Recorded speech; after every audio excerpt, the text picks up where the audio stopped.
बचा पाएंगे कि नहीं गढ़? बचा नहीं पाएंगे। चुनाव 110% जीत के जाएंगे। आजमगढ़ वाले कह रहे कमजोर हो गए। नहीं, आजमगढ़ वाले कमजोर नहीं हुए, इनकी बेईमानी में फंस गए। मैनपुरी और आजमगढ़ में बहुत अंतर है। कि भाइयों, मैं आपको बताना चाह रहा हूं कि इस समय बसपा केवल चुनाव लड़ रही है, टिकट बांट रही है भाजपा।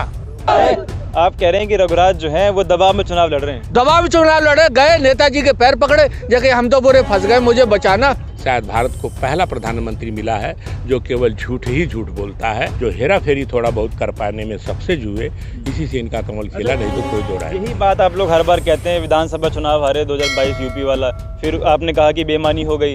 उसके बाद आप रामपुर आजमगढ़ हारे, फिर आपने कहा बेईमानी हो गई। तो बेईमानी तो फिर मैनपुरी में भी हो जाएगी।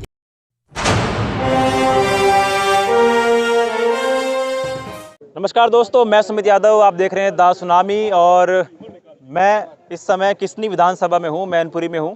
मैनपुरी में उपचुनाव है। आप लोगों को मैं बता चुका कि डिम्पल यादव यहाँ से समाजवादी पार्टी से प्रत्याशी हैं और भारतीय जनता पार्टी ने रघुराज सिंह साकिया को यहाँ से चुनावी मैदान में उतारा है। तो क्योंकि पिछले चुनावों की हम लोग बात कर रहे थे कि क्या चुनावों के नतीजे रहे आजमगढ़ और रामपुर के बाद, अब यहाँ पे मैनपुरी को बचाने की बात है। मैनपुरी भी समाजवादी पार्टी का गढ़ रहा, नेताजी की सीट रही, और मैनपुरी को बचाने के लिए पूरा सैफई परिवार, पूरा सैफई का यादव परिवार लगा हुआ है। हम लोग लगातार तस्वीरें देख रहे हैं कि अखिलेश यादव के साथ शिवपाल सिंह यादव, राम गोपाल, डिम्पल यादव, तमाम लोग, या धर्मेंद्र यादव, तेजप्रताप, सभी लोग लगे हुए हैं। तो क्या मैनपुरी का गढ़ बचा पाएंगे कि नहीं? क्योंकि धर्मेंद्र यादव को आजमगढ़ भेजा गया था, लेकिन वहाँ से 5000 वोटों से करीब धर्मेंद्र यादव हार के आए। तो क्या नाम है सर आपका, पहले बताएं। मेरा नाम है ब्रजलाल सोनकर। मैं आजमगढ़ की विधानसभा मेहनगर से पूर्व विधायक हूँ। इस बार सीट हमारी अलायंस में चली गई, पार्टी की सेवा कर रहा हूँ। आजमगढ़ तो नहीं बचा पाए, मैनपुरी बच जाएगा कि नहीं? चिंता मत करिए, आजमगढ़ में बेईमानी हुई है वो यहाँ नहीं हो पाएगी। ये जो कुछ किया है बीजेपी ने, सबको मालूम हो गया, और ये जीते हुए थे। थोड़ी सी गलतियां हुई हैं कि हम लोग बचा नहीं पाए।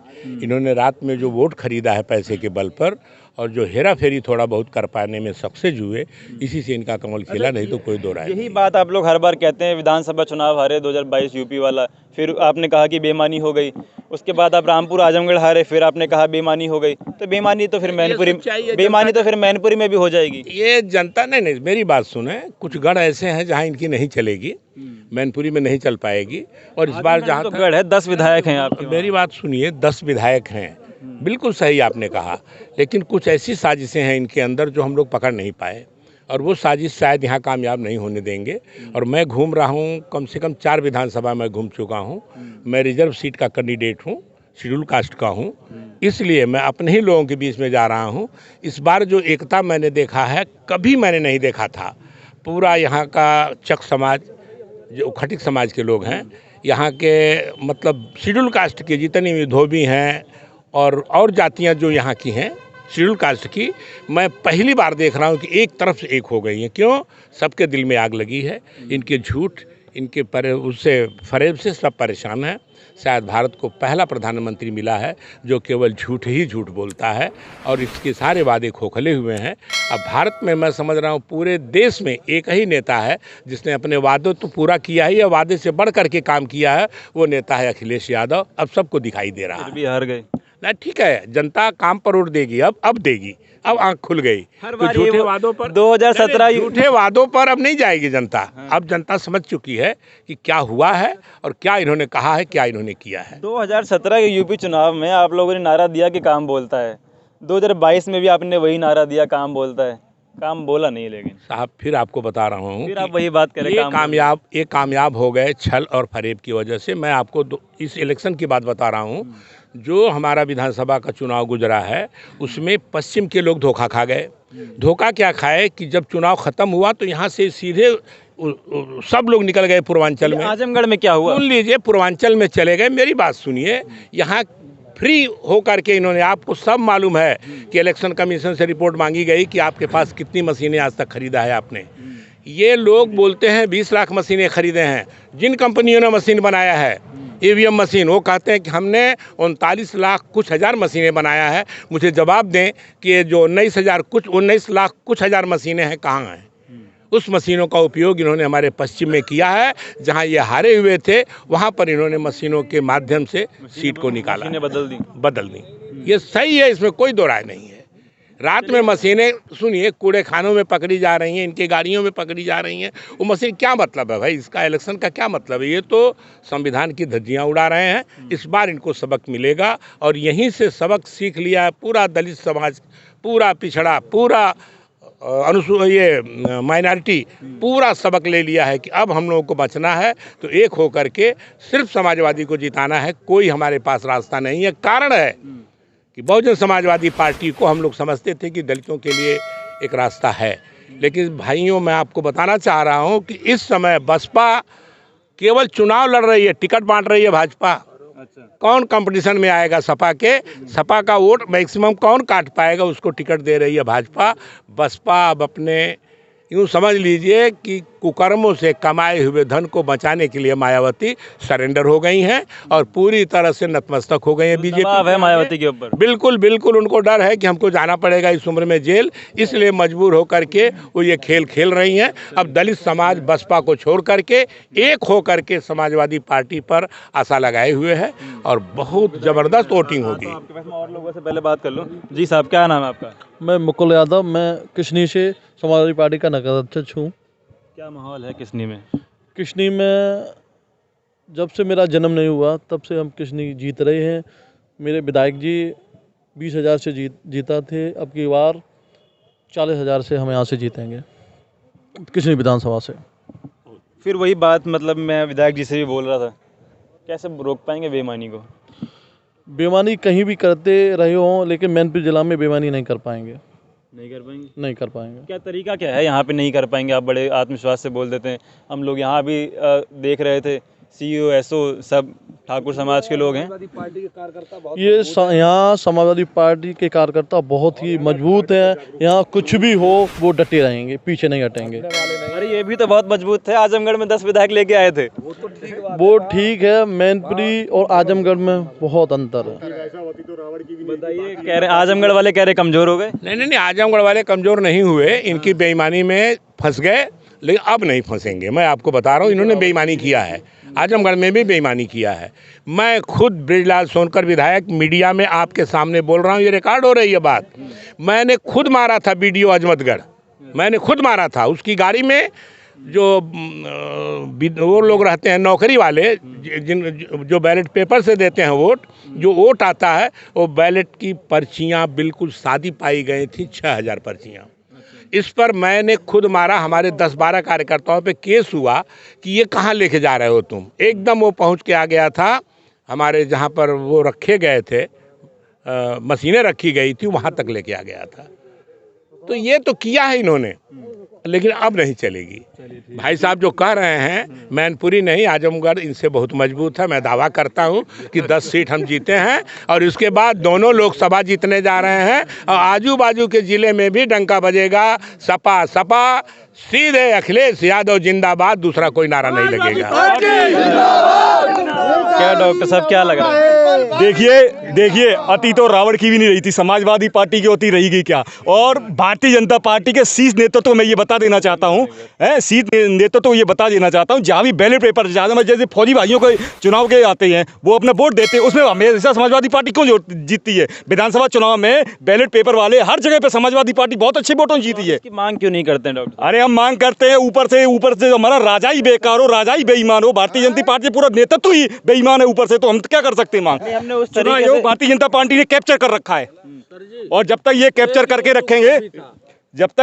करके रखेंगे चुनाव आयोग को, हम लोग ऐसे ही रोड पे आके आंदोलन करते रहेंगे और हमेशा भारतीय जनता पार्टी खिलाफ। अभी तो कुछ नहीं हुआ है। बैलेट पेपर के लिए हमने उस तरीके से आपको सड़क पे नहीं देखा कि बैलेट पेपर के लिए चुनाव हो, उस तरीके से आप सड़क पे उतरे नहीं। आप देखिए जाके चुनाव आयोग में हमारे माननीय राष्ट्रीय नेतृत्व ने बराबर चुनाव आयोग को इस चीज़ से अवगत कराया कि बैलेट पेपर से जहाँ चुनाव हुए, फौजी भाइयों जो लोग वोट नहीं डाल सकते, जिन्होंने अपने वोट बाई पोस्ट के द्वारा भेजे हुए, उसमें समाजवादी पार्टी हर जगह क्यों जीती है? किसी विधानसभा का आप रिकॉर्ड उठा के देख लीजिए। चलिए खैर, ये बात ठीक है कि 2022 में जो नतीजे आए, वो जो पोस्टल बैलेट के नतीजे थे, उसमें समाजवादी पार्टी करीब 300 कुछ सीटों में आगे रही थी।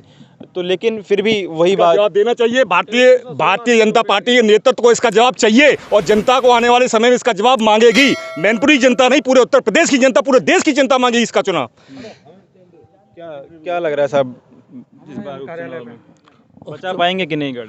बचा नहीं पाएंगे। चुनाव 110% जीत के जाएंगे, जीत जाएंगे। और रही बात इनकी यही मानी बेईमानी की, तुझे भूल जाए, पुलिस की धमकी मत दे दे। हाँ, यहाँ सही बता रहे, यहाँ जितने यहाँ नेताजी, हर बच्चा में आज नेताजी समायोजित है। समझ लीजिए, हम कुछ भी करेंगे, हम समाजवादी पार्टी बूथ पे जाएंगे, अपना वोट डालेंगे, और वोट अगर रोकने की कोशिश करी तो प्रशासन समझे इस बात को, हमारा वोट डलवाए। बेईमानी करनी है तुम करो, कितनी बेईमानी करोगे? पिछली बार जो आप विधानसभा चुनाव हारे, उसमें कई आरोप आप लोगों ने भारतीय जनता पार्टी के ऊपर लगाए कि उन्होंने यादव मुसलमान के वोट कटवा दिए, वोट चोरी हुए, मायावती ने वोट अपने ट्रांसफर करवा दिए बीजेपी में। तो ये सब आरोप आप लगा देते हैं चुनाव हारने के बाद। अभी फिर मैनपुरी में वही बात कह रहे हैं कि जीतेंगे, फिर हो जाएगा तो कहेंगे बेईमानी हो गई। होगा ही नहीं बेईमानी, चुनाव जीतेंगे, 110% जीतेंगे, जीत के जाएंगे। ये चुनाव थोड़ी है, ये नेताजी को श्रद्धांजलि है। आजमगढ़ की जो सीट थी, ऐसा आजमगढ़ का उन्होंने सिस्टम खराब कर दिया, जमाली जी को खड़ा कर दिया, एक यादव खड़ा कर दिया। आप समझ नहीं रहे बात को। यहाँ एक पे एक लड़ाई, उनको जब प्रत्याशी नहीं मिला, वो प्रत्याशी इटावा से लाए, बेचारा आया, नेताजी के पैर छुए, या कहीं मुझे माफ कर देना, हम तो बहुत बुरे फांस दिए। अब लड़ता नहीं तो उसके पास CBI EBI जाएगा, साक समाज। अच्छा रघुराज, आप कह रहे हैं कि रघुराज जो हैं वो दबाव में चुनाव लड़ रहे हैं? दबाव में चुनाव लड़े, गए नेताजी के पैर पकड़े, जबकि हम तो बुरे फंस गए, मुझे बचाना। एक बात बताओ, जिसको 2 बार मैंने लोकसभा भेजा वो मेरा नहीं हुआ, एक बार विधायक बना, एक बार लोकसभा गया, दोनों सदन दिखाए उसको, लोकसभा और विधानसभा, वो मेरा नहीं हुआ। इनका क्या होगा? ये तो पकड़ के लाते नया। हाँ, प्रेम सिंह साके को चुनाव लड़ाते, 2 बार वो बेचारा लड़ा, तीसरी बार हो सकता है उसका उनको नया चाहिए। प्रेम सिंह साके चुनाव लड़ते तो जीत जाते क्या? जीतना तो किसी को नहीं है, जितना बड़ा लीडर हो भारतीय जनता पार्टी को चुनाव नहीं जीत सकता और नहीं जीत सकता। ये चुनाव समाज के लोगों से, आपके चैनल के माध्यम से मैं साक समाज लोगों से एक अपील करना चाहता हूं कि देखिए, आपके लोकल के प्रत्याशी को जो दिन रात आपके साथ रहता था, उसको ना भारतीय जनता पार्टी ने उसको ना टिकट देके किसी दूसरे को टिकट दिया है। अभी भी साक समाज के लोगों से मैं तहे दिल से रिक्वेस्ट करना चाहता हूँ, गुजारिश करना चाहता हूँ कि भारतीय जनता पार्टी को अभी भी समझ जाओ कि ये किस तरह की पार्टी है, और आप लोग अपने चुनाव का डिसीजन लो, कहाँ देना है वोट आपको। रघुराज भी तो क्षेत्रीय प्रत्याशी हैं, वो बाहर से थोड़ी है, लेकिन वो इटावा जिला के हुए हैं। जसवंत नगर तो इसी में आती है ना, मैनपुरी में, मतलब लोकसभा तो मैनपुरी आती है। अब आज के पहले रघुराज साहब के हमारे मैनपुरी लोकसभा में कितने बार आए हुए हैं, या मैनपुरी लोकसभा के साक समाज के लोग ये बता दें कि वो रघुराज साहब उनके किस प्रोग्राम में आए हुए हैं। भाई साहब, रघुराज साक्य ने तो वो काम किया है, वो साक्य प्रत्याशी ही खड़े होके हरवा दिया है। जो सर्वेश साक्य हैं, जो माननीय राम सिंह साक्य के बेटे थे, इनकी काट के टिकट उनके बेटे को मिली, तो इन्हें इतनी पीड़ा हुई, ये मिलके भाजपा में इन्होंने सीट हरवा दी बेईमानी से। तो मैं समझता हूँ यहाँ का साक्य बहुत आक्रोशित है। राजनीति में तो यही होता है ना, राजनीति में अगर ये होता है तो पब्लिक के पास भी राजनीति करना आता है, वो सब समझ रहे हैं। हमारा साक्य समाज हमारा सब समझ रहा है, और मैं समझता हूँ इतना आक्रोशित है इस चीज़ पे साक्य समाज हमारा। साक्य समाज क्या लग रहा है, कितना साक्य समाज साथ आएगा समाजवादी पार्टी की? नहीं, हमारे साथ बहुत अच्छा समर्थन मिल रहा है साक्य समाज का, बढ़िया समर्थन मिल रहा है साक्य समाज का। साके जिता रहा है चुनाव, और साक्य बोलेंगे जब खुलेंगी तो आपको पता चल जाएगा। एक बात कहूँ, एक मिनट, क्या कहना चाहते हैं? यहाँ का चुनाव किसी भी लीडर को, विपक्षी को मान के चलिए रेल के इंजन में टक्कर मारने के समान है। वो अपना स्वयं का नुकसान कराने के लिए चुनाव लड़ने आया, और कोई दूसरा उसका मकसद नहीं है। यहाँ जो डिम्पल के सामने जो भी चुनाव लड़ा, वो ये मान लो रेल के इंजन में टक्कर मारने आया है, बस ये मान के आप चलिए। अच्छा, एक बात बताएं, क्योंकि कई लोगों के मन में ये सवाल है, तो मैं पूछ लेता हूँ आप लोगों से, कि लोग ये कह रहे हैं कि वही आजमगढ़ वाला चुनाव है कि अखिलेश यादव वहाँ प्रचार करने के लिए नहीं गए, लेकिन मैनपुरी में जब से नामांकन डिम्पल यादव का हुआ है, तब से अखिलेश यादव यहीं डेरा जमाए हुए हैं। एक बात बताऊं, ये केवल हम लोग इस बात पर चुनाव के लोगों के बीच में है। पहले भारतीय जनता पार्टी ने कुछ जो हमारे दबे कुचले लोग थे उनकी खरीद फरोख्त की, वो खरीद फरोख्त नहीं होने देंगे। और कोई यहाँ पर चुनाव प्रचार नहीं है। यहाँ पर उस बच्चे की मदद की जाती है। परीक्षाओं में लोग नकल के लिए उस बच्चे के लिए जाते हैं जो बच्चा बिल्कुल मतलब फेल होने योग्य होता है। परीक्षा में जो बच्चा ऑटोमेटिक उत्कृष्ट है उसकी कोई आवश्यकता नहीं है मदद करने की। इसलिए लहर है, लहर नहीं है, आंधी है, ये आंधी है, एकदम सुनामी चलेगी। मैनपुरी में डर है हारने का, इसलिए अखिलेश यादव लगे हुए हैं। कभी ये दिमाग से निकाल दो, हारने का डर नहीं है। लोगों को केवल मिलने के लिए हर जगह मैं गांव-गांव गया हूं, हर व्यक्ति ने ये कहा कि अखिलेश जी सिर्फ मिलने आए, मिलने के लिए अखिलेश जी हैं।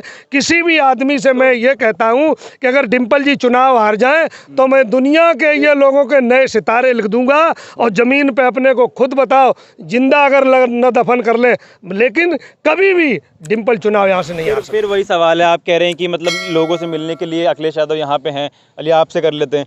तो आजमगढ़ में लोगों से मिलने अखिलेश यादव क्यों नहीं गए? आजमगढ़ उनकी लोकसभा सीट थी, वहाँ से इस्तीफा दिया और विधानसभा में नेता प्रतिपक्ष बने, तो क्यों नहीं गए आजमगढ़? बोलते आजमगढ़ जाके कि हाँ मेरी सीट है, धर्मेंद्र यहाँ से चुनाव लड़ रहे हैं, जिताइए इनको।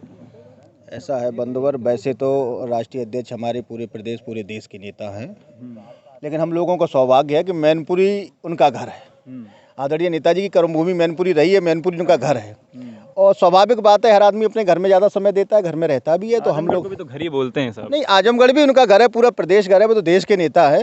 लेकिन जो मैनपुरी की पहचान आदरणीय नेताजी से रही है, मैनपुरी से जो उनका बहुत लगाव रहा है, मैनपुरी उनका एक तरीके से कहें नेता राजनीति की शुरुआत भी हुई है मैनपुरी से। मेरा सवाल ये है कि आजमगढ़ उनकी लोकसभा सीट थी, वहाँ से इस्तीफा देके यहाँ विधानसभा नेता प्रतिपक्ष बने हैं, तो आजमगढ़ जाना बनता था कि नहीं बनता था? पूरा प्रदेश उनका है, वो पूरे प्रदेश में कहीं से भी लड़ सकते हैं, आजमगढ़ की बात नहीं है, वो हर जगह। धर्मेंद्र के प्रचार में क्यों नहीं गए? नहीं देखो, नहीं धर्मेंद्र जी के प्रचार में पूरा प्रदेश का नेता लगा था। धर्मेंद्र जी ने खुद कहा कि यहाँ पे आपको बहुत जरूरत नहीं है, 10 विधायक हमारे थे। मतलब आत्मविश्वास की वजह से हार गए? कॉन्फिडेंस था वहाँ पे, कॉन्फिडेंस था, इसीलिए हार गए। नहीं, हार का कारण दूसरा रहा है, हार का कारण दूसरा रहा है, हार के उसमें न मत जाइए। हार का कारण दूसरा रहा है, वहाँ पे बीजेपी ने पूरा प्रशासनिक दुरुपयोग किया, वहाँ पे प्रशासनिक दुरुपयोग किया। और जो यहाँ भी मैनपुरी में भी हो जाएगा? नहीं, मैनपुरी का कार्यकर्ता नहीं, मैनपुरी का कार्यकर्ता और आजमगढ़ के कार्यकर्ता में बहुत अंतर है। मैनपुरी के कार्यकर्ता और आजमगढ़ के कार्यकर्ता में अंतर है, यहाँ पे दुरुपयोग नहीं हो पाएगा। चलिए, यहाँ का कार्यकर्ता ईंट से ईंट बजाएगा, बिल्कुल तैयार खड़ा है। ठीक है, मैनपुरी का कार्यकर्ता क्या करेगा? तो यहाँ पे कई लोगों की आदत लगी हुई है नेताजी जिंदाबाद के नारे लगाने की, तो भूल जाते हैं कि नेताजी जिंदाबाद के नारा लगाना है, नेताजी अमर रहेगा नारा लगाना है। तो क्या माहौल रहेगा उपचुनाव में? क्योंकि आजमगढ़ को हम लेके जब साथ में चलते, क्योंकि गढ़ आजमगढ़ रहा, और वही सवाल उस टाइम पे कई खड़े हुए थे कि अखिलेश यादव क्यों नहीं गए। और यहाँ पे क्योंकि वही बात है कि नेताजी की सीट है, नेताजी को श्रद्धांजलि देने की बात है, तो अखिलेश यादव के साथ साथ पूरा सैफई परिवार, पूरा यादव परिवार लगातार उस प्रचार में लगा हुआ है कि नेताजी की सीट बच जाए। चाचा शिवपाल जिनकी नाराज़गी चल रही थी, वो भी इस समय साथ में आए हुए हैं कि ये सीट बच जाए। तो फिलहाल ये वीडियो मैं ख़त्म कर रहा हूँ, आप लोगों से मुलाकात होगी दूसरी वीडियो में। तो जुड़े रहें हमारे साथ, देखते रहे दास सुनामी। तब तक की नमस्कार, खुश रहें, स्वस्थ रहें।